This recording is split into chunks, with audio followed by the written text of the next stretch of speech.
நான் ரெண்டு உதாரணத்தை மட்டும் சொல்ல விரும்புகிறேன்.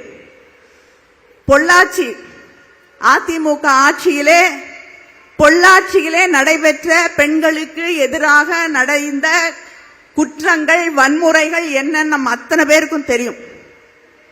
திராவிட முன்னேற்ற கழகம் அண்ணன் தளபதி அவர்களுடைய ஆணைக்கிணங்க அங்கே நாம் மகளிர் அணி அந்த போராட்டத்தை கையிலே எடுத்து அந்த போராட்டத்துக்கு போக கூட விடல. சாலையிலே அமர்ந்து எங்களை போராட்டத்துக்கு போக விடலன்னா நாங்கள் மறியல் செய்வோம் என்று சொன்ன பிறகு அங்கே அமர்ந்த பிறகுதான் போராட்ட களத்திற்கே போக விட்டாங்க. அங்கே பாதிக்கப்பட்டு போலீஸ் ஸ்டேஷன்ல கம்ப்ளைண்ட் கொடுத்த பெண் எத்தனை அச்சுறுத்தல்களுக்கு ஆளானார்கள்.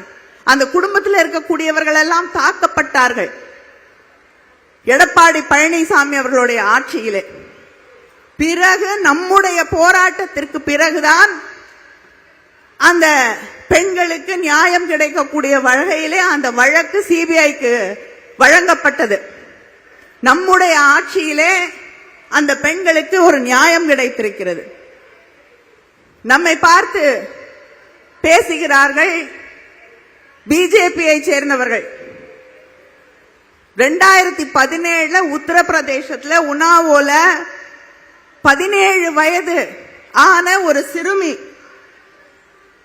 குல்தீப் சிங் செங்கார் என்ற ஒரு சட்டமன்ற உறுப்பினரால், அவருடைய ரவுடிகளால் அந்த பெண் பாலியல் வன்முறைக்கு ஆளாக்கப்படுகிறார்.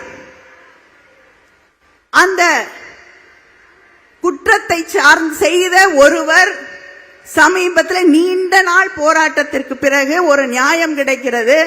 நாடு முழுவதும் பற்றி எரிந்த பிறகு அந்த பெண்ணுக்கு ஒரு நியாயம் கிடைக்கிறது. அந்த சிறுமிக்கு சமீபத்திலே அவருக்கு பெயில் வழங்கி இருக்கிறது டெல்லியில் இருக்கக்கூடிய நீதிமன்றம். அதை எதிர்த்து போராடக்கூடிய அந்த பெண்ணுக்கு, அந்த குடும்பத்திற்கு எதிராக போலீஸ் அங்கே களமிறக்கப்படுகிறது. தெருக்களிலே அவர்கள் டெல்லியின் தெருக்களிலே இழுத்து வரப்படுகிறார்கள்.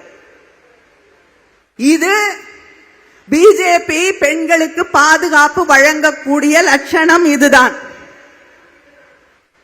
ஆனால் கோவையிலே ஒரு பெண்ணுக்கு எதிரான ஒரு சம்பவம் நடக்கிறது. 30 நாள்ல சார்ஜ் ஷீட் போடணும்னு சொன்னது நம்முடைய முதலமைச்சர் அண்ணன் தளபதி அவர்கள். 30 நாள்ல சார்ஜ் ஷீட் நீதிமன்றத்திலே வழங்கப்பட்டது.